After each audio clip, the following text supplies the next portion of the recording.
तुम्ही कधी 1000 वर्ष जुनं नाशिक जिल्ह्यातील हे प्राचीन मंदिर पाहिलं आहे का? तर चला मी आज तुम्हाला दाखवतो.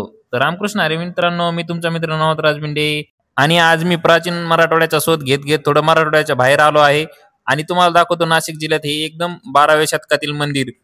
हे मंदिर नाशिक जिल्ह्यातील सिन्नर तालुक्यामध्ये स्थापित आहे. या मंदिराच्या आजूबाजूला 4 उपमंदिर आहेत आणि मधामध्ये आहे ते गोंदेश्वर मंदिर. आणि येथे आल्यानंतर सर्वात आधी आपण गेलो ते महादेवाचे दर्शन घेण्यासाठी आतमध्ये.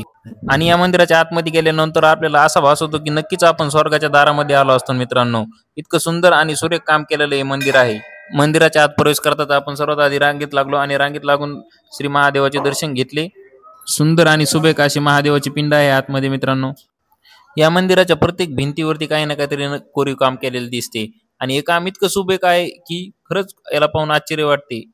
त्यामुळे तुम्ही जर इथं कधी सिन्नर तालुक्यात आलात तर या मंदिराला नक्की एकदा भेट द्या. त्यानंतर आपण लगेच तिथं बाजूला असलेलं उपमंदिर म्हणजे पार्वती माता मंदिरामध्ये दर्शन घेण्यासाठी गेलो आणि त्याच्याच बाजूला असणारं उपमंदिर म्हणजे श्री गणपती बाप्पाचं मंदिर, त्यामध्ये आपण दर्शन घेण्यासाठी गेलो. सुंदर अशी काळ्या दगडातील मूर्ती आहे तिथं मित्रांनो, घ्या दर्शन.